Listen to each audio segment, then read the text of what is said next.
Right, Shruti, thank you so much for coming. I My feel extremely honored that you accepted my invite and the the fact honor that is mine to be on a Rahman Sir fan podcast. Truly my honor to be here. because at the end of the day, I'm just a fan and I don't have any brand backing me or I'm not a professional podcaster either. All that I've done is technical podcast as part of my work, but I'm absolutely passionate about Sir. And then, of course, you know how crazy I am. That's enough qualification, I think. So thank you heaps for accepting it in the first instance itself. So how have you been? How is the lockdown going in India? It's actually I'm not complaining because I am pretty much I can't call myself an introvert fully, but I do prefer my home, my space. Yeah. It takes a lot of push for me to get out of the house or meet people or things like that. I'm not the kind who says, okay, let's go for a party or let's catch up on a cup of coffee. I don't like to shop, so I'm pretty much a home bird. And especially with our kind of work where we are constantly traveling, Mm. being away from home, it's lovely to be at home. So I am actually not complaining. I'm liking this time at home, spending time with family, uh, doing things that we usually wouldn't have done if this didn't happen. So it's okay, but I'm sure there's an end to everything that starts. So probably the end should be here soon because the world can't handle this long lockdown for too long. Yeah. But at the same time, I'm happy that the environment is getting a good break because I'm a big eco warrior. So Yeah. I'm glad in some ways even the earth is taking its time to heal right now. It really was much needed, but it's also unfortunate some community of people, the migrant workers and people like them, especially in a country like India, Mm. it's a bit difficult for few of them. But Yeah. I think in life you win some, you lose some. So personally, yes, this is. I'm not complaining. Right. It's good, but I can't wait to get back into to work at some point and be as busy as we were before. Yeah. Awesome. I was actually on the phone with my dad this morning, and he said that it's 1,20,000 or something now in India, right? The number of cases. It's pretty astonishing the rate at which it's going up, and yeah. So I still remember about 4 weeks, no, 5, 6 weeks ago in India, it was only 1,600 or something active cases, and Yeah, in Australia, it was 6,000 cases. yeah. And yeah, it's now a different story. Yeah, it just shot up. So maybe in some ways it was good we started this lockdown a little earlier. Yeah. God knows how things would have been if we didn't do it. But I mean, I'm not an expert, so all we can do is like hope for the best and hope things get back into some sort of normalcy. Yeah. But I guess this has also taught us a lot of things, not to take life for granted. A lot of things that we used to do before, we used to take it for granted. Now everything uh, we take it for granted. Even something as simple as we used to just go out and keep eating and wasting food. I think now that all of us are taking the effort to cook at home, the kind of work that goes into preparing a meal, so probably we respect our food more. Something as basic as that. I think hopefully there are some positive changes from here on, but more than anything, people should be safe, and I hope there's some resolution to this whole pandemic. Yeah. It's going to take some time, but yeah, who Fingers knows? crossed. Yeah, Yeah. and just hope and pray. That's all we have to do. That's my theory. I mean, initially, like most people, I was also getting very anxious and Yeah. concerned, and thinking about the future or how things are going to be, work, a lot of things. But then the best way I figured in these many weeks of the lockdown is to just take a day at a time, Mm. and it works brilliantly. And that's why I'm not complaining. Just taking a day at a time has worked wonders for me actually. So let's Just, see. just out of curiosity, how do you keep yourself being positive in a situation like this? I know it's a non-ARR topic, but I'm just curious. It's difficult to be positive. I mean, pandemic or no pandemic, to be constantly positive is inhuman. I think we are all humans. So it takes a lot of work to be happy. It takes a lot of work to be positive. Uh, I'm grateful that I have a huge family and friend support. Family, especially because they don't care if I'm in a bad mood or I'm like at my worst mood. I know that I can vent it out to them and they'll take me through it, and they're not going to say, oh my God, this girl is crazy. I mean, I know that they love me for who I am. I have that support system. Of course. And even otherwise, I mean, I take lessons from life. I see people around me. I think being a documentary filmmaker, it's really helped me to see the world beyond just our world. Yeah. So it's opened up my life to see other people's lives, their culture, and how they live.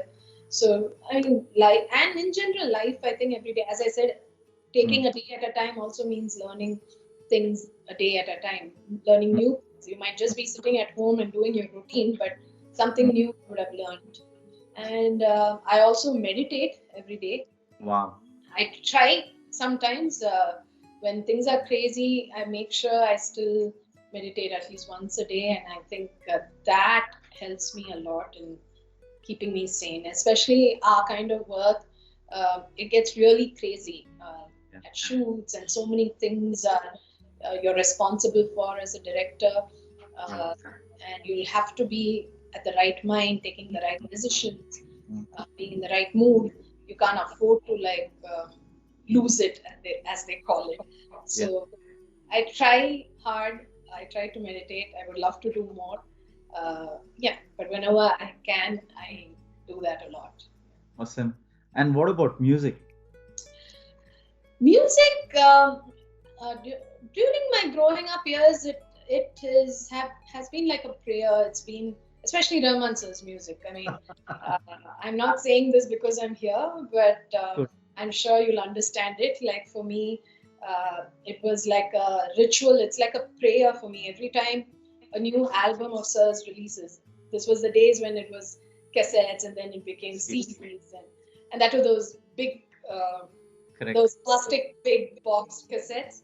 I agree. I mean, I wish we did this interview in my office because I've got them all lined up. Wow. From the album to even up to OK Kanmani, I have the CD, and thankfully, luckily, I have an autographed version of OK Kanmani CD. At that point, I didn't know Sir. It came through a friend of mine. They were working on one of the films, and it was like a gift, a surprise gift that I got from them. Awesome.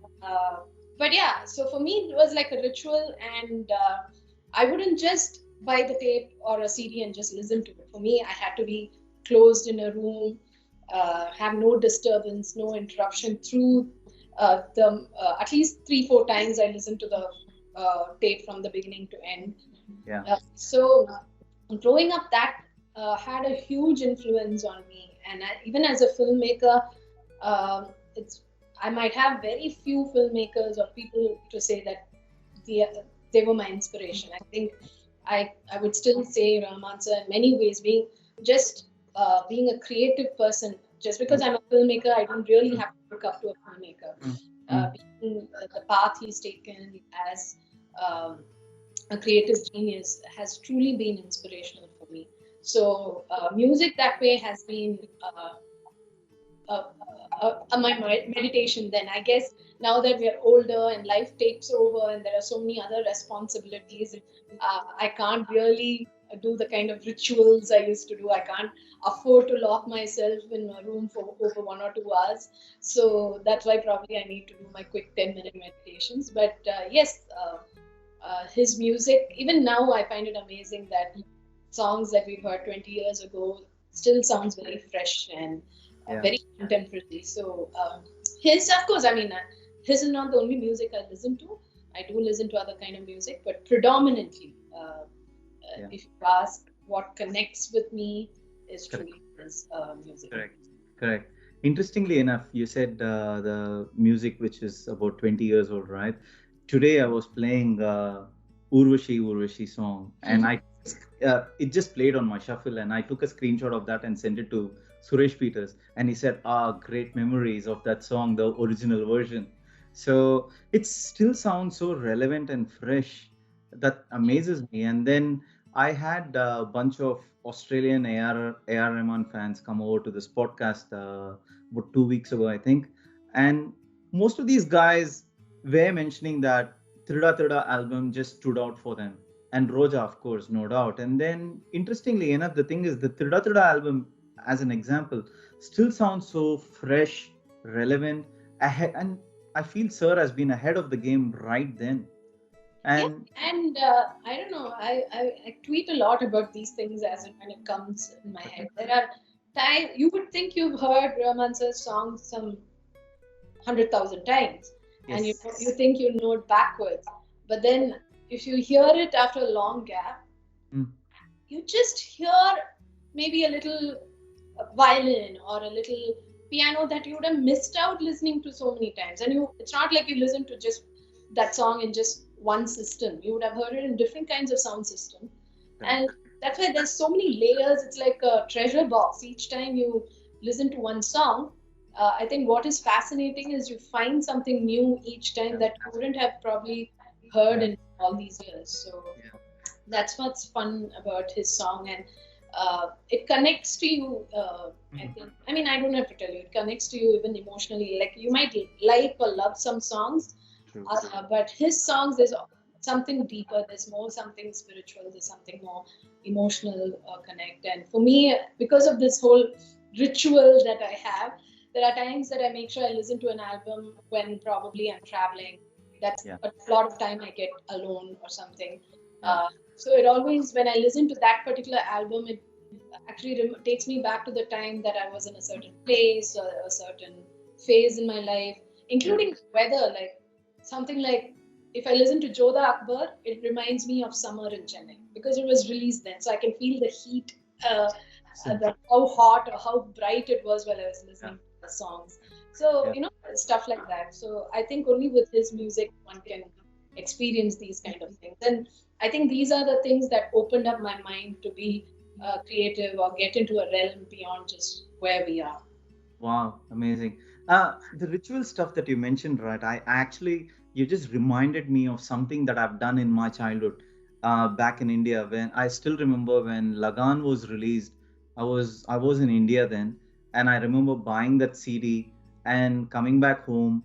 I actually locked my room because I had, of course, it was just a two-bedroom house then, and my brother, my sister, Mine too. We were in a 2.5 bedroom, and the main I don't know if we had the sound system in the middle of the yes, living area, which I would correct, hate. Then correct. I saved up all my money to buy this.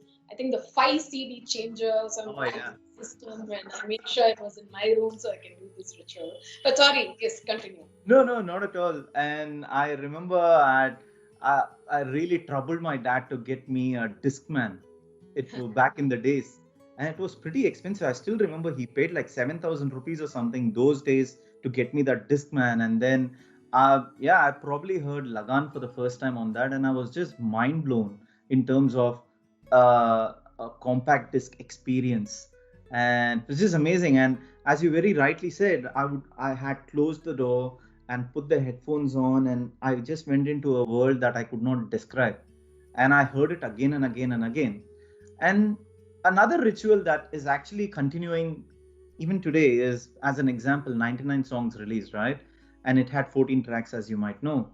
And I did not listen to all the 14 tracks in one go.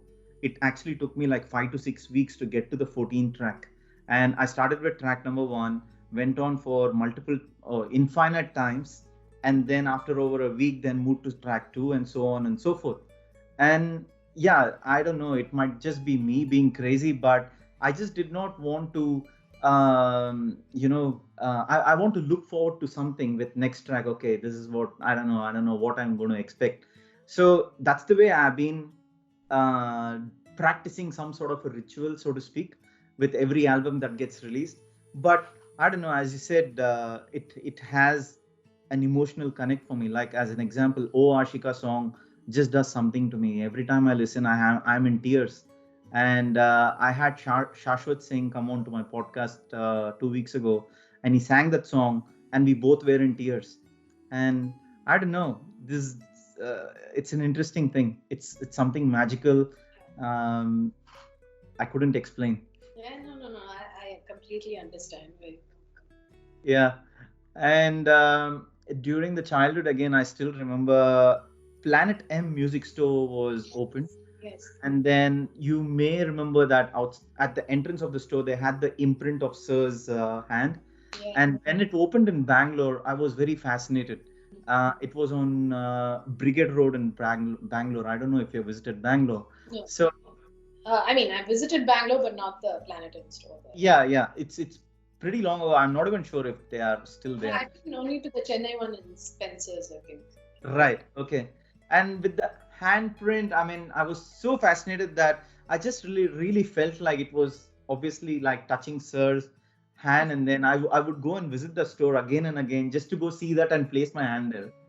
Talking about hands, I've not told this to too many people, but because this is a Rahman Sir Yeah. and podcast page, nobody will think I'm crazy here. So I think I was in 9th standard or something. Yeah. 9th, I guess, 8th, 9th, 10th, one of those things. I won the Discovery Channel quiz. They had conducted this live quiz here in Music Academy. We won, and then once me and my teammate won, we were like all like first, second, third. I think we won second or third or something, not the first prize. We were waiting. They were like, okay, we've won. What is happening next? Where's our prize? We're waiting. And then they say, okay, we are just waiting for our chief guest. He'll be giving away the prize, blah, blah, blah. And then finally, Sir walks up the stage. Ooh. It was him. And I screeched, I think, on stage. And he gave our prizes. It was certificate, a check, or something like that. Yeah. Clearly, I was in a daze. I don't remember. And I was so like awestruck. I gave back the certificate or the envelope and said, please sign it here, because I knew I wouldn't be able to catch him after that. And I think I shook his hands and I didn't wash my hands for like 2 days or something. And my mom still thought, I mean, for a long time, my mom thought I was crazy. So she was worried I'll probably leave the house, run away to Kodambakkam or something like that. Right.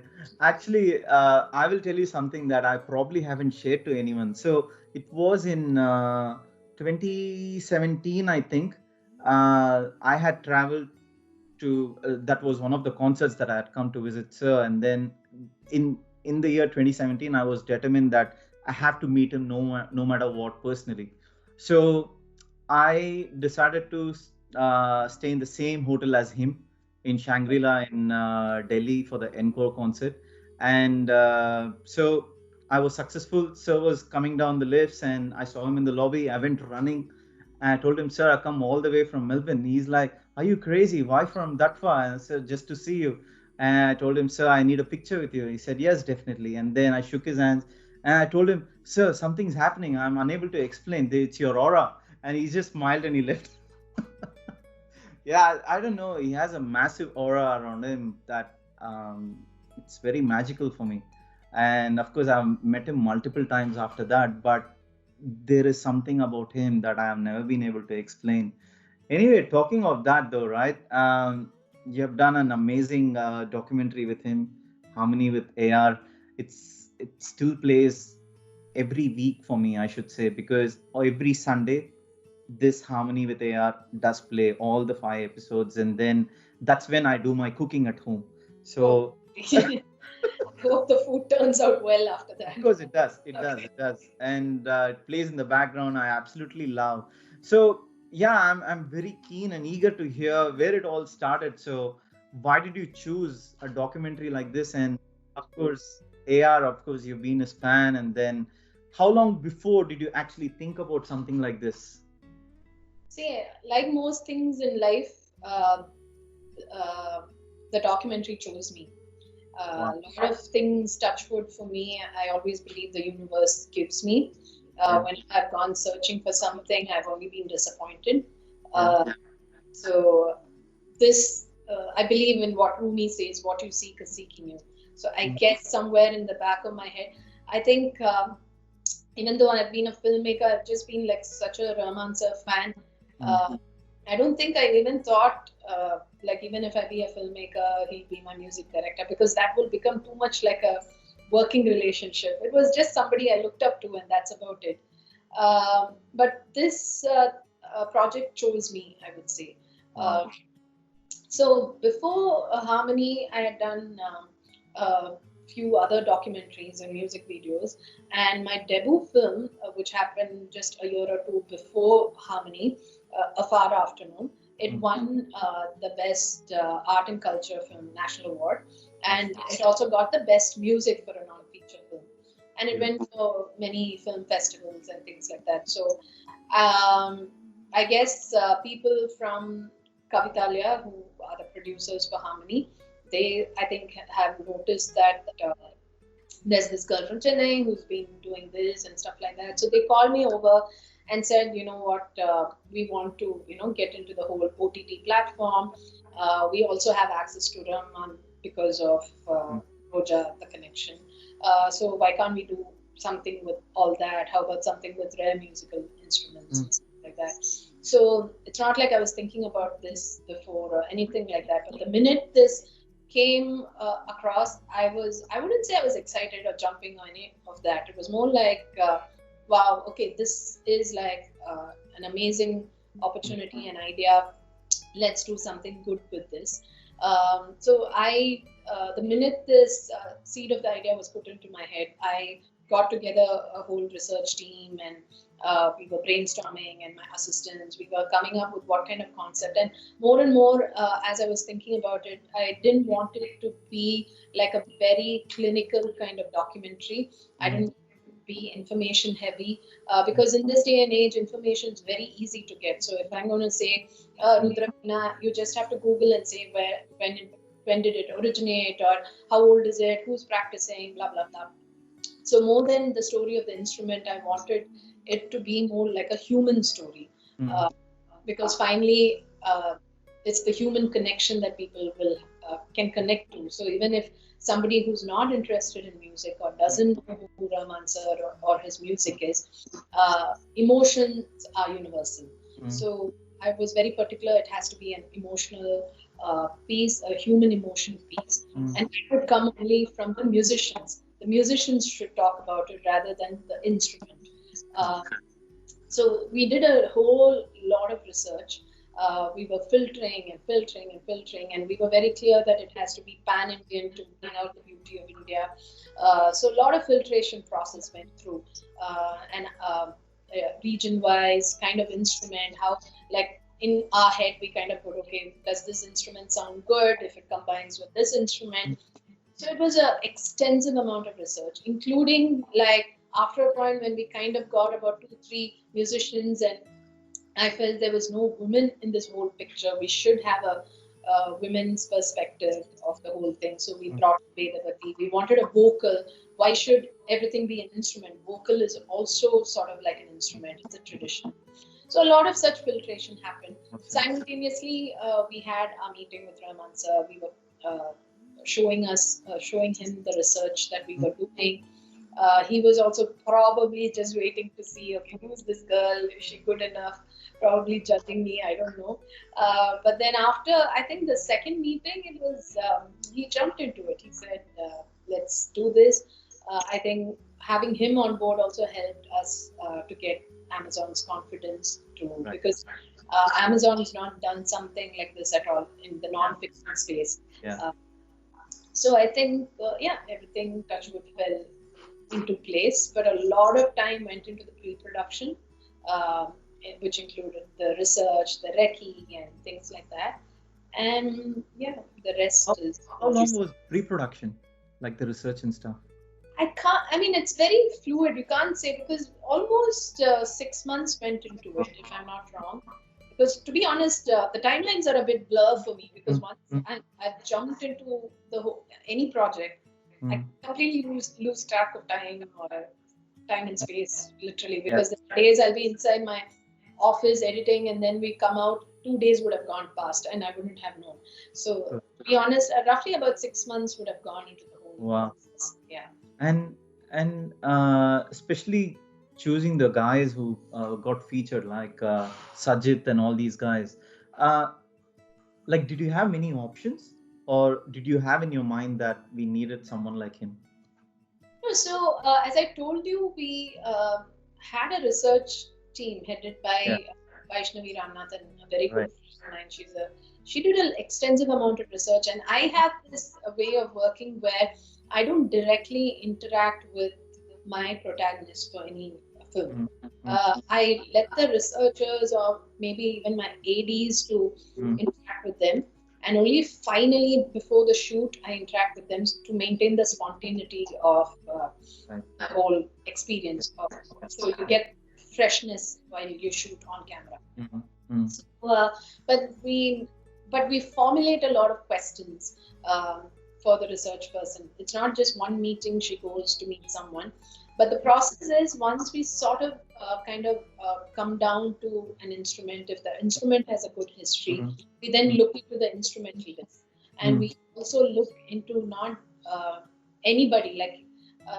For example, there might be a better musician than Sajid to play the Mirabal, a Mm. more senior person. But we felt that Sajid's story had a lot more emotional connect. His story was different. He didn't come from that caste. Right. Uh, he broke away from the caste. He has a certain struggle. Mm. So we looked into the psyche of the musician as well. It's not just somebody who's on paper the most senior musician or the best musician or can play very well. Maybe Sajid can't play as well as his seniors, but his hard work, his story was far more interesting. So we were looking at the musician stories, the musician's screen presence. Uh, it all mattered, and because finally we knew that the musician had to interact with Rahman sir, so there had to be some common points that they could, talk about, Yeah. stuff like that. Because for me, thank God, luckily, because I'm a Rahman sir fan, my research, you could say, was for 25 years. So I probably read every Rahman sir interview or any biography or seen any interview that came on TV or later YouTube. So I didn't have to separately do research on Rahman sir. So I sort of knew what Rahman sir's story, or what are the things that he could probably connect with the musician and talk about and stuff. Yeah. Talking of the biography, did you read his autobiography? Yeah, by Krishna Pillow. Yeah. Yeah, that released right after Harmony. And I got Sir to sign that when I traveled in August 2019. Yeah, it released right after Harmony. So Yeah.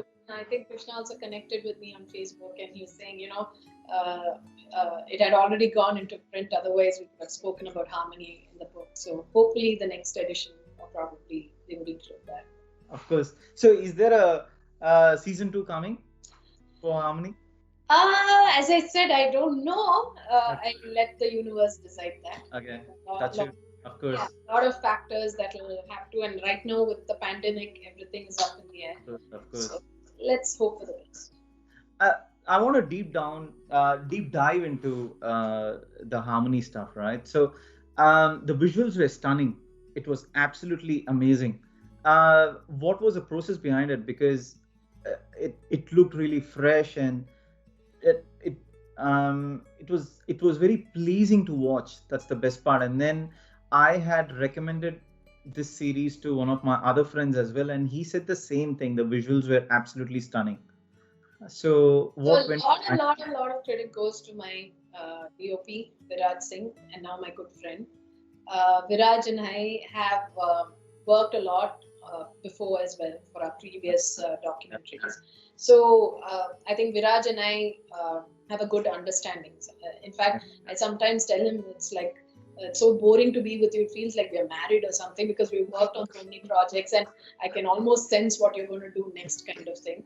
So, which is good for a creative thing. He kind of, I'm able to explain what I want and he's able to understand. And I also know where he comes from, and I love his passion to push himself, his boundaries as well. So the project was actually very exciting for him also when I started discussing with him. And what I do is, it's not like when the film, if we start shooting, it's not like the DOP and I just meet on the set and discuss what we are going to do. From the time we conceptualize, even before things are concrete, he's of course one of the person I brainstormed with. But one thing I was very clear was, again, it's all about the human, like same way we're connecting with the human emotion. I wanted it to be a very visual film as well. Maybe because one thing is, my training comes from mainstream feature films, where it's all about things glossy and looking good, making the hero look good, the hero look good.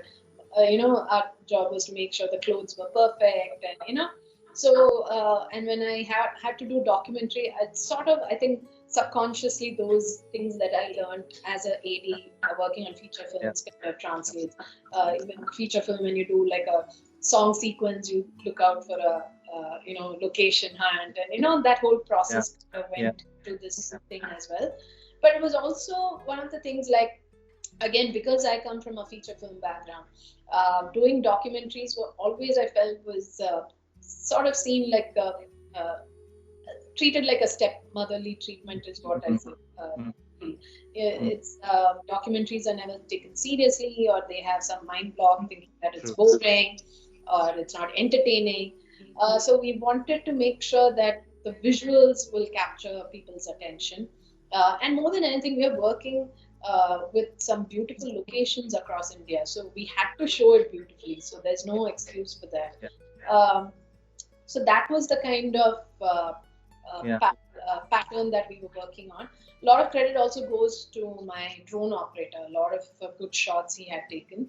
And a little secret, some of the other drone shots were also taken by Rahman Sir. Oh, really? Yes. So he was very sweet. He loves to fly his drone. So after the shoot, next day, he would just send me these things saying, I've got some lovely shots, come pick it up from here. So we got some beautiful shots from his drone as well. And awesome. His drones were the best, of course, the best equipment he carries around. So so a lot of, we wanted to make sure that it was a visual film, because it's the mise en scène, as you say. It's not just the audio, the music. Everything about a film should capture the audience's attention, is what I feel. And then when you're working with people like Rahman Sir or on a platform like Amazon, there are no excuses. You have to reach out to a wide audience and capture their attention and tell people the story. It's about the whole packaging. If we want to tell people about the struggles of these musicians or the art forms, you need to package it in ways that they would like to take it in. And of course, we know Sir is not all that camera friendly, and he's a bit shy and stuff, right? And how was it? Was it easy to convince him to go in front of the camera and actually direct him in terms of the sequences that you want, or the? I'm just curious. Direct, so that's one thing, you all the while you think, okay, maybe if you're a director someday, Rahman Sir will make the music for your film, but the last thing that goes into your head is like you're directing Rahman Sir. But I guess when you've been given the responsibility, you have to make sure you're doing it well. So sometimes I keep forgetting the fact I'm working with Rahman Sir, but that's one thing I never understood. Everybody said Rahman Sir is shy, he doesn't talk much. But the minute from my first meeting, all I could feel was there was this whole childlike enthusiasm. He loves to. In fact, I feel like am I saying something dumb, or maybe I shouldn't open my mouth. I would say something dumb. But he would talk. He gets very excited about things, and he likes to show things that he saw on YouTube or something like that. So he is a very enthusiastic Yeah. man who loves to talk. I guess the thing is, if he's comfortable around people, I guess he talks Right. Yeah. well. So maybe, I don't know. Also, I think Sir had decided he's going to be in front of the camera, so I guess he just made up his mind like, okay, now I'm in front of my camera, let me do this. But also, I guess credit goes to my whole team to make him feel comfortable on set. Mm. Uh, Mm. I don't know. I think it's also, I don't think I did anything different. Uh, Mm. I think it's just, I think I just love that. All I wanted to make sure is whatever kind of enthusiasm or that childlike quality that, and when I say childlike, it's more that innocent quality that you Correct. see in him. I just want that side of Sir to be seen. Like, especially as a fangirl, we all have seen Yeah. one side of him giving interviews and things like that. When you see this side of him, you want the rest of the world to see that side of him. So I think, I don't know. I don't think I did anything for Sir, and I guess he was just, maybe credit also goes to the musicians for keeping him comfortable, because it's finally, I just wanted it to be a casual conversation. So Yeah. it's about Yeah. the conversations he was having with them, so them Yeah. making him feel comfortable. Yeah. I think Sir was also excited about the fact that we're traveling, going to places even he's not seen. In fact, he says in the Sikkim episode, he's traveled all around the world, but it's only after so many years he's coming to seeing places like this in Sikkim and things like that. So he was quite excited to know that he's going to travel and see these people, meet these people. So I think it was a project close to his heart as well, because this is something he's passionate about. So I guess it's just something that came naturally to him. Right.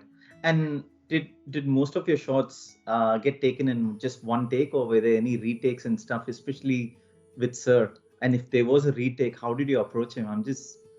I don't know, if I were to be in your shoes, I'll be very nervous. Um, I mean, the first day of shoot, actually, we shot the Daga episode first. Daga's, I was with him.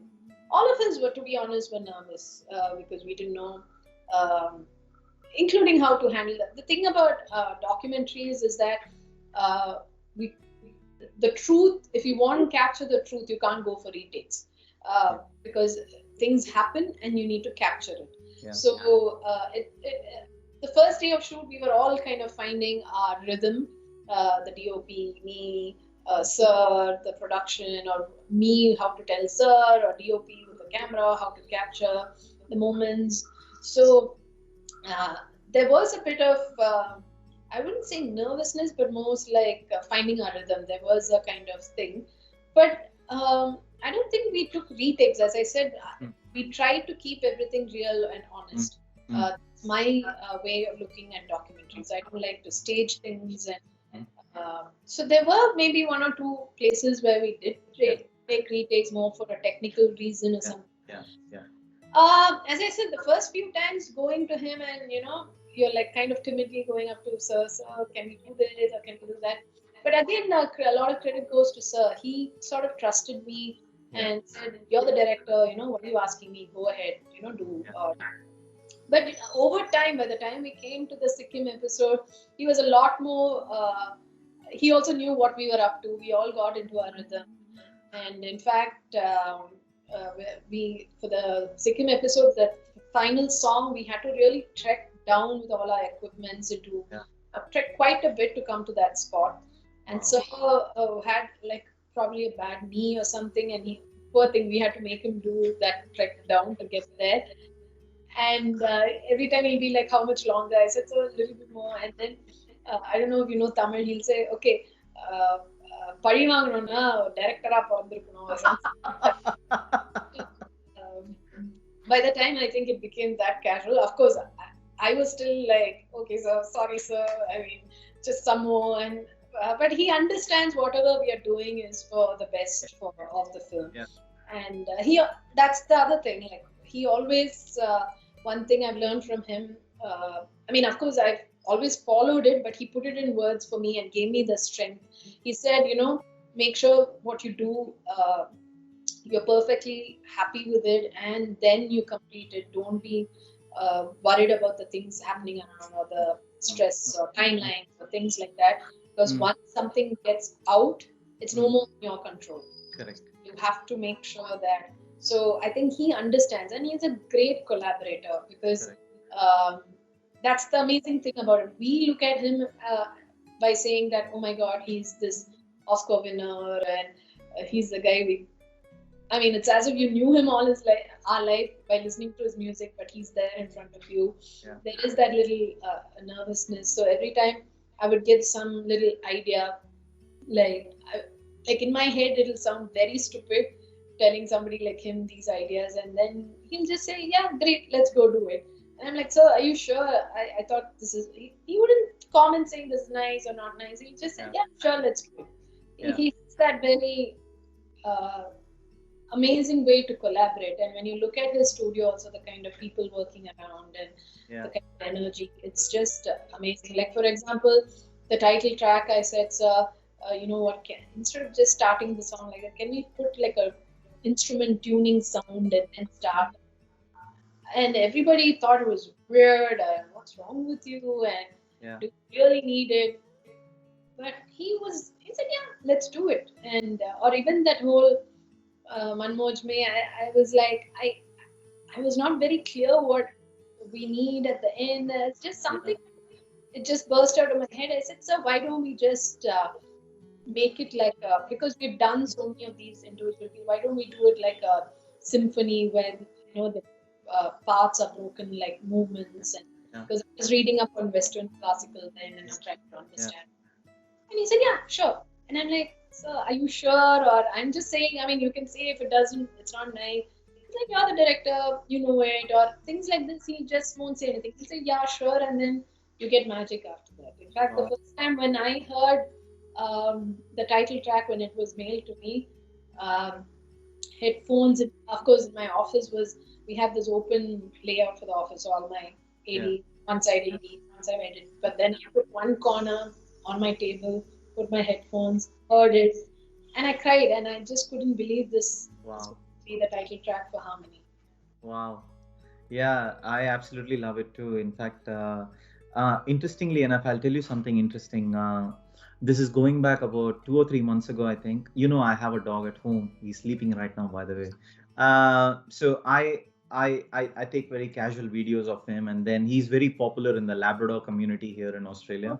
So I make short clips of him and then post it out there, and then so one of the video clips had the background music playing from my HomePod, which was Harmony, and it was the title. And somebody in the group put a comment there saying the background music sounds very soothing. Can you please point us where's this album from? And then I pointed a few tracks: Wake Up Jungle, Rainmaker, and piece from Harmony. Sorry? Which is your favorite track from Harmony? Personally, Wake Up Jungle, Rainmaker. I like all of them, title and the end title as well. But these are my personal favorites. It does something, especially with Wake Up Jungle and Rainmaker. Rainmaker was like, wow, mind blowing. So I have recommended this Harmony with A.R. Rahman to a bunch of Australian people here, and then they absolutely love it. So they heard those tracks and came back and told me that this is one of the finest pieces they have ever heard till date. I will share those screenshots to you. In fact, Sir has seen these screenshots. Wow. And I will share that to you after this podcast, maybe tomorrow. But this is coming from those Australians. And then that's when I really thought that music has no language. Right. And then the other part that I wanted to ask you was, yes, Sir riding a cycle in the first one. He looked ultra cool in that. And also with his costumes and all, who chose his costumes? Because it just went so well with him. And especially even that the kurta that he was wearing on the episode 1, it just suited him so well. To me, I would want to see him in kurta. I'm a big fan of men in kurta for some reason. But I think that it's one of those things when you go meet him at his studio, Yeah. He's so casual in those very crisp, clean kurtas that he wears. Yeah. So I felt, I mean, a lot of credit goes to his wife, Mrs. Yeah. Rahman, because she's the one who put the costumes together. Right. But the I don't think there's a major discussion about costumes because again we are working on a documentary. It's not a show. For show, if you see, we went all bling and it was like gold, and because he is the performer there. Yeah. But here he's meeting people. It's like Yeah. as if he's going to meet a friend. So it was just Sir being himself, I guess. So it's those kind of costumes. It was just there's no. Yeah, it's just the costumes that he would usually wear at home or in a studio. That was Yeah. the kind of look that we all wanted. Of course, Northeast was colder, so Yeah. there were jackets, but otherwise it's just him being himself. Okay. But Nice. a lot of credit goes to ma'am as well to Yeah. be patient with me because I think she was like, "Are you sure?" And I was like, "Yes, ma'am. I think this will look great on Sir." And Do you have a choice of colors and stuff? Like, for example, Kurta in episode 1 was amazing. palette. We worked on a color palette. Ah, right. Uh, I can even show you. I think the files will be there somewhere. We worked on the color palettes, the color choices, the kind of. Wow. I mean, yeah, a lot of thanks to my great team, and as I said, we wanted it visual. So, Yeah. and again, a lot of that comes from my training in feature films because Yeah. we work out on a color palette there as well. Yeah. The hero's look, Yeah. what kind of styling and look, and those kind of things we work on a lot. So I guess it was just something that we had to do. I don't know how much we really stuck by it, but it was like a template that was there for all of us to work with. So making sure that uh, the colors don't clash with the colors other musicians wearing, the colors of the place. If you see Sikkim is green, Manipur is green, Bombay was a little brown and grey, so we were trying to work with those kind of colors. Awesome. Cool. And then what about the bicycle thing?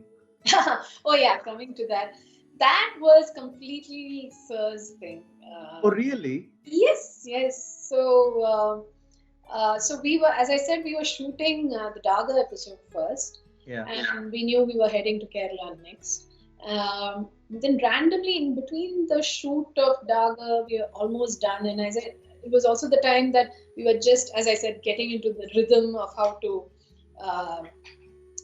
what each other's saying and stuff like that. Randomly, when between shots, when we're setting up the shot or something, he's like, cycle otlama. And I'm like, what is he trying to say? Or did I hear it right? Cycle enga ingya, where? He just said, why not ride a cycle? And I said, are you serious, sir, or joking? Sometimes Sir has an amazing sense of humor. But sometimes for people like us, it takes time to understand, a little slow. Maybe like after like 10 minutes, it kind of hits you the joke. So I was like, sir, is this a joke? Or cycle and all that. Then we're like, okay, he's being serious. And then we decided, okay, good thing is in Kerala, it's a huge university. Why should he walk? I mean, if there is option to cycle, why not cycle? And I guess for Sir, this was a good opportunity to do things that he can't do otherwise. Like, apparently he loves to cycle, or he has cycles at home or in Bombay or somewhere, but people around him are worried that he'll get hurt or something. So he says he never gets to cycle. So I guess in such a protected environment, he got to do what he wanted to do. And I guess those are also things, that is the real him at the end of the day. And even the thing of him flying the drone in the first Daga episode was also that. He really travels with all his drones. He has a whole bunch of drones traveling with his other equipments. And wherever, again, he can't just step out into his in Bombay or outside his Chennai place to fly a drone. So I guess when he travels like this, it gives him the opportunity to do that. So we thought, okay, why not? That those are aspects of him that you wouldn't know otherwise. So correct. we wanted to brand that. Like even driving a car in Manipur, like we were all a bit, we've never seen Sir drive a car. We've only seen him being driven. We're like, okay, sir, can we drive? Do you mind driving? He said, yeah, I've been like driving for years, but of course, not often. So that was also for me as a fangirl. Those are sides of him that I've not seen. Like very human side to him. Sometimes we miss out about him on other occasions. So yeah, that's how that happened. Actually, since you mentioned about a sense of humor, right? So this is my office / ARR room in my I can see that. And these are all the pictures of my meetings with him, and I put it up there on the wall. So when I said, I have no pictures with him. Can you believe that? Really? I was actually going to ask you later to send me any selfies that you have had with Sir. See, one thing is I'm a very non-tech. I'm not the selfie kind at all. Even if you look at Insta, you'll hardly see selfies of me. Right. I'm not used to being that vain, or I never get the right side of me. So I'm not the selfie person. Secondly, on the set, I'm so busy dealing with so many other things. I kind of like, this is the last thing that's running in my head. And thirdly, while shooting the whole 2-3 months that we were shooting, I was looking my worst. Like I was like tanned, hardly slept, stressed. My hair wasn't washed. So I wouldn't want a picture next to Sir looking like that. So in the whole process, I've not had a single good picture with Sir. And I also felt very awkward asking for a selfie or a picture, because at the end of all this, I've shot him on the best cameras. Why would I want him to shoot in one phone camera? But I thought, okay, let me at least cherish the experience and have a picture. So that's why. And so I thought, okay, maybe after all this is over, when during the release of Harmony, maybe during some press meet or something, we'll have a picture. So, but unfortunately, that was the time he had to go to US for his tour. So that's why, if you see my profile picture, there's a picture of me next to his poster. Yeah, I remember. Yeah. And that's why, like the minute during the promo in Bombay, I took that picture and sent it to Sir, saying, "Sir, finally one decent picture with you." And I think the next morning I wake up, it was on his Insta profile stories. I was like, oh my God, why is my phone blinking so much? And it was like a very pleasant surprise to wake up to him saying, this is the director of Harmony, and put up the pictures. So very sweet of him. Like that kind of support, I've been like very blessed to have. Yes. So, please continue about your humor. No, not at all. So I set up this room, and as I was setting it up, I took pictures and I sent it to Sir. And less than a minute, I got a response saying, "Okay, Ponnu Patacha, it's time to get married." We know about his sense of humor, right? And of course, it's amazing that he's typed so much in his email. You're lucky. Usually, we get some emoticons. He replies promptly, but you get an emoticon, and that's you'll have to decipher the whole email. But you got a long email from him.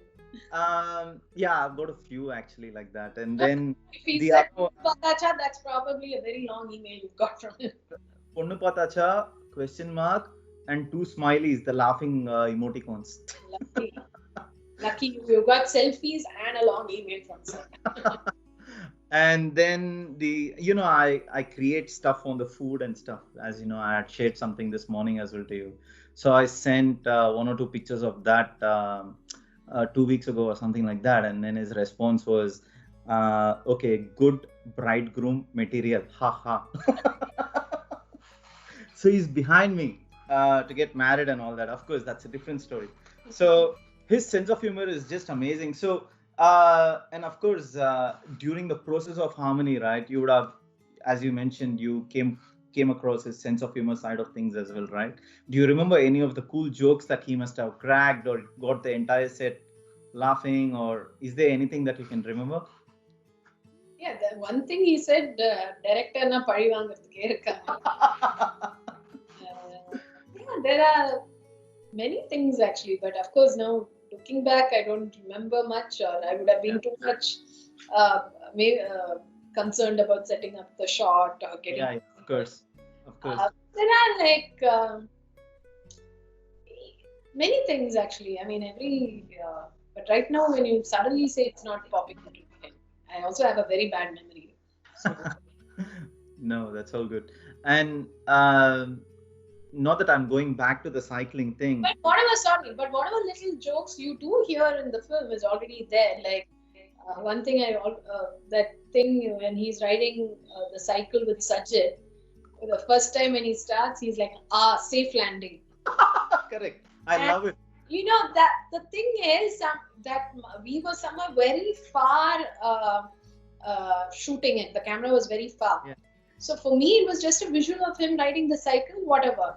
But when I sat on the edit, when the audio came in, I heard this and I was laughing and laughing, and we said we had to have this. But the best part of it is every time we came to that part, even though I would have seen it some 100,000 times while editing, I've always found it, funny. But he has that kind of whatever little humor we've had here and there on camera that worked with the story, we kind of kept it. Of course, there were more, but not everything was kept in the film. Right. Okay. I mean, you're absolutely right. I laughed so much, especially with the safe landing thing. And then you have no idea the number of times I must have gone back and watched that cycling thing again and again. Because for the first time ever, when I watched it, I found it absolutely amusing. Because that you will no way in hell get to see Sir riding a cycle and getting to see on the screen like this. And I was absolutely blown away. Well, that's completely his brilliance. I mean, initially I was thinking, is it okay to have such things in a documentary? Because as I said, we were just getting into a rhythm. We were still trying to put things together. We've not done our first edit. Yeah. We all were very wondering, okay, how is this going to turn out? And then when he's saying something like this, we were like, oh my God, I mean, are we doing something right? But then finally what I learned is like, you can trust him. He knows what he's doing. He knows what the audience love. He's got so much experience. So it was, again, completely his idea of... Right. And for the actual tracks, right? Like, for example, Wake Up Jungle, Rainmaker and stuff like that. Okay, take Wake Up Jungle as an example. How long did Sir actually take to compose something like that? It's amazing, out of the world. And it was very impromptu, as you see in the film. Right. The base of it was very, very impromptu, whatever you see. And then, of course, he had to clean things up and... that alone we did multiple, like the last piece alone we took multiple takes just to make sure we've got it right. So see, with Sir it's very unpredictable to say how long he takes, because from the time we work on it to the time we receive it, it could even be just a day before the final August 14th varakum, things will be working on.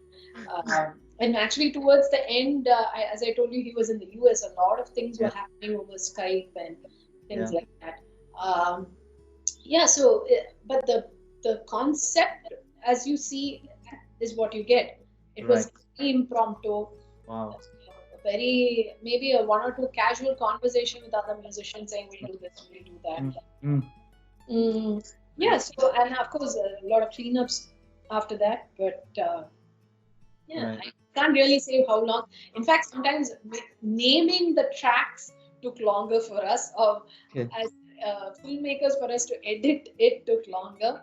Wow. But I had fun brainstorming with him with the name of the tracks, because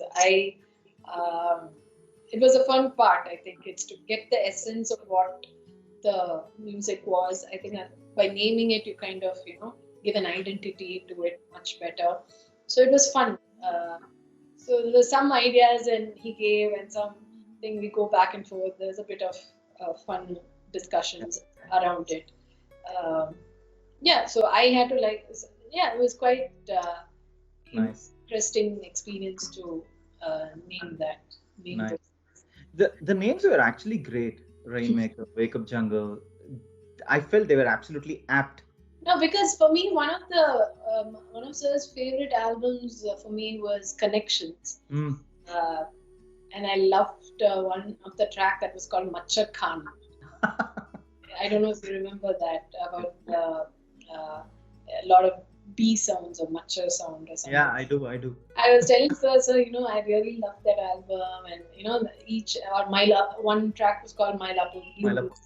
Correct. So a lot of it kind of gives an identity. It gives a whole finish to a Yeah. song rather than just keeping it. I Correct. said, "Sir, let's name each track, give it an identity, so Yeah. people can talk about it. Like you say, Wake Up Jungle, rather Yeah. than that Kerala song or something."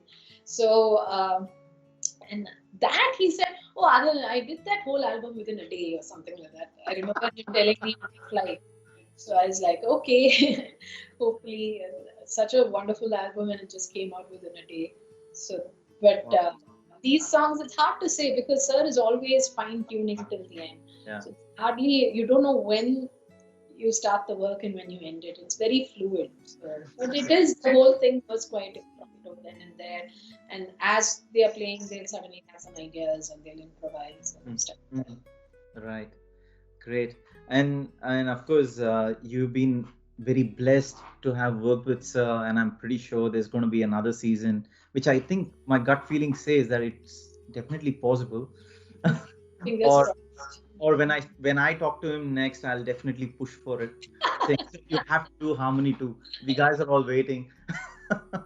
It's also a scary thought, when there is a lot more responsibility. Like season one, you just do it very impromptu, something from your Yeah. heart, something from your soul. Yeah. As I said, we were all trying to figure out our rhythm. What are we doing? It was also probably very new for Sir to be in front of the camera like this and being directed by a girl like me. And I think now the second season will now make us all a lot more responsible if we are doing, because that spontaneity won't be there, or we need to still keep it as fresh. So let's hope. I mean, it's not in my hands. I would love to work with Sir again and again and again. You can't get enough of Sir. So I will come and join you as an AD.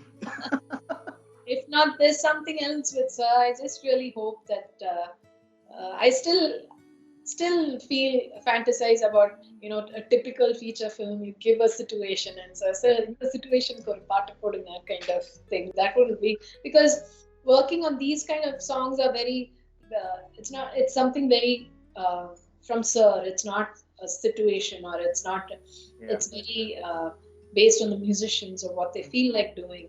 So there is a side of me that wishes, okay, someday I want to sit with him in that studio and brainstorm some more ideas. You can't get enough of Sir, as I said. Of course, yeah, 100%. In fact, I have an idea for you. If the season 2 happens, right, you should definitely travel to Australia. You should have a segment or an episode where Australia is in there. And then, in fact, when I met Sir in Trichy in February, when I came down for the Trichy concert, I told him, "Sir, when you come to Australia next, to Melbourne, I will be picking you up at the airport and driving to the hotel in this car." And then he said, "So, can I drive then?" I said, "Sir, of course." See, I think he wants to do things that he can't do in Chennai or Bombay. So cycling, driving cars. And I told about this to some of his assistants as well later when I met them, and they were like, "Yes, Sir really likes to do everything that he cannot do here in India." And in fact, it will actually be amazing, right? If you had the episode shot in Australia with all the didgeridoo and all these, tribe guys playing that, and then Sir vibing with them, it'll just be out of the world. As I said, see, I'm just leaving it all to the universe. What we did harmony with AR, even the name harmony just came to me. We were just thinking, like I did like a mock trailer first, even before we shot, just to like a mood board, just to know how the episodes are going to look, or what is the kind of look we are doing. So even for that, we needed a name. So I was just breaking my head, what will work? Should it be an Indian name, this thing? But like many other things in my life, it's like when something hits you. And I said, okay, harmony, it just, sits in so beautifully. It's music, it's what Sir believes in, it's what we are trying to say with these episodes, to tell that we are all one. So it just fits in so beautifully. And I think luckily he also liked it. And So nothing is in our hands. I think sometimes even when I look at the episode, it feels, oh, did I do this? Did my team? How did this even happen? Sometimes things happen even beyond our control. So I don't want to think about it too much. Let's hope whatever happens for the best. For sure, I'm sure it will. And look, I would love to have this podcast going in for hours and hours and hours just talking about Sir, but unfortunately we can't. I have to let you go lead your life. And then And it's very, very late there for you. no, it's just 12:30. It's fine. It's on a Saturday night, so I can sleep Very a bit. early for Sir's standards. Yeah. In fact, yeah, I've received his emails at interesting times, like when it's like 2 a.m. or 3 a.m. here, then there'll be an email landing from him. Anyway, lastly, I was just going to ask. I know you have had the privilege of working with Sir in the amazing harmony with AR. Um, I'm sure he will watch this when it comes out, and I've heard that he's actually been watching the previous episodes as well. He does watch it in fast forward mode because he hasn't got the time. Boom, boom, boom. That's what he does. I know. But maybe he will do watch this. Maybe you got a message for Sir if he does watch this. So much I want to tell him.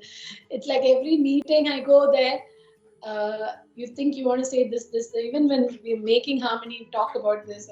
But then the minute I see him, sometimes I just get tongue-tied. I'm like, shit, what's wrong with you, Shruti? Why are you behaving like this? And then when I come out, I'm like, oh my God, I should have said this, I should have said that. But yeah, whatever I wish, sometimes I say or I check on him, and like I wanted to make sure he's okay during the pandemic. I mail him and I get a prompt reply. So there's no one thing to say with him, but I just want to thank him. That's it, more than anything. Thank him for his music. Thank him for trusting me. Thank him for giving me the opportunity. So I think it's just a big thank you. I can't imagine my life, how it would have been without his music. Like it's like the soundtrack of my life. So True. Wow, thank I you love for that. that. Soundtrack of my life. That's amazing. I feel very blessed the fact that I am existing in this era called AR Rahman because I don't know, I always think that it's one life and I have to make the most of it, and he's there and that's it. And so I Yeah, make I was very thankful. His music came into our lives at a point when I was just old enough to understand, not too old, not too young. mm, Uh, Rather than it coming maybe much when I was younger and I missed out most of. So when Roja came, I was probably 9 or 10, or you mm, know. yeah, So it was just enough at the time when I was starting to understand what music was. yeah, Though I, like any other Mylapore girl from Chennai, I was sent for music class at the age of 3, yeah, but never connected to that kind of music or didn't understand music that much. yeah. Correctly, at a point when I was trying, knowing these things and understanding these things, as music came into my life. Mm, So I'm glad I was able to grow up with that music. yeah. So the time I had memory of my life, it started off with his music. So I'm very grateful for that. Awesome. Amazing. Shruti, thank you heaps for coming. Thank you And in so fact, I would love to do another one in a much. couple of weeks to continue the conversation. Sure. We'll I've definitely. enjoyed this comment. Like it, uh, I'm glad that I'm not. I have somebody else to bounce off this passion I have Oh, with this music. we can talk for hours. The- yeah. So And I enjoyed this as well. Yeah. because for me, I am truly enjoying the whole journey of this podcasting because the fact that I'm getting to hear from people who have worked closely with him, who have known him for years. And in fact, I've had, I told you, Shivamani Sir came, who's been Sir's buddy from a long, long time. And he was describing about some of the memories like where Sir was driving his ambassador car going somewhere to eat at 2 a.m. in the morning and things like that. You'll never hear things like that. And I felt very fortunate. And then, you know, Suresh Peters, right? And he said the other day, I think he said something really nice. He said, you have a speaking autobiography of A.R. Rahman through this podcast. I said, yeah, this is very well said. It's a nice one. Yeah. So, I mean, I feel very, very blessed the fact that people are like yourself, everyone just accepts the invite and just comes over and talks about Sir. And Like, I feel so as energized. I wish I could have taken you through around in my office. There is this whole huge file that I have of all the Wow. paper cuttings of all his interviews and things like that. Because at that time it was pre-Google and this was only Yeah, with yeah, and I remember I think AV Max had an interview of him. He was on the cover, and I just couldn't afford to buy the magazine. So I remember pestering my cousin saying, you've not given me my Rakhi gift. Please give me that. This is what I do. Like, if I can't afford his tape, I'll just say, this is my birthday gift, or this is you need to get me this. Or I'll save up many months before when I know an album is releasing. So yeah, it was yeah. fun times. As I said, I can't imagine a life without his music. So I'd love to talk on and on about him and Of his. course, of course. When the the COVID-19 situation calms down, we definitely have to catch up again, just so that I can get a sneak preview of your office as well, and also to see the CD covers and everything that you mentioned. Yes, yes. Because that just reminds me of my days in India too, where I used to have all the CD albums, and there are. I mean, of course, I have to just bring it when I travel to India again. But yeah, those were great times. Yeah, Because even me now, every time I listen to one of the problem now with this whole shuffle culture is very different from when we used to listen to one full tape, one full correct, song, album, then move on to the next. correct, So you're so used to those song order. So if correct. one of those songs play in the shuffle, in my mind, immediately the next song actually plays, and I get very disappointed when the shuffle plays Yeah, some other song. yeah, So yeah. I know like almost every song by heart, the order in which in every album it comes. So yeah, fun times. Very nice. And also something that you said earlier in the podcast where you would hear a piano sound or something like that coming up all of a sudden. And it's so true because I do experience that as well. And sometimes I have felt that me just being crazy, I get to hear sounds like this, but it's actually so true. It's just amazing. I mean, as I said, I just feel blessed. That's No, all. And and it's thankfully I've seen how Sir. That's the thing. Like when we were shooting Manmoj May on the set, mm, um, Sir was composing that things or giving some input, some impromptu mm, idea. And one second, like as I said, at that point I can't be a fangirl. I'm busy yeah, working. But then just 1 second I became a fangirl, thinking, "Oh my God, I'm actually seeing Sir create his music." And you see the kind of work he puts in, or he is no different from us. I realize because as a filmmaker or as a creative person, creating mm, something new is a very scary process. mm, You're mm, not there is so much uncertainty, or you're very mm, scared to give a good quality, and you don't want to mess it up. mm, And you would think like a novice like me to go through that is very normal. But sometimes when you see Sir trying to push himself and to give something amazing, and I feel, oh my God, this man does has been doing this for 25 years, but he's sometimes sounding like me. you know, I guess that's what keeps him going. I think yeah. if he had just said, "I know everything" or "I'm a great musician," I think he wouldn't have been here, or True. wouldn't have lasted for so long. The fact that he is humble to understand that he needs to push and push and push, and yeah, so I guess that's the quality that's led into those music. You can see it finally in his work. Very true. Yeah, so true. Yeah. So, Shruti, thank you so much once again for Thank the you. extended conversation. I absolutely loved it. And then I really, really have to do another one when the situation calms down in your office. I would My love to do one. So please don't say no when I invite you again. pleasure.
A.R. Rahman.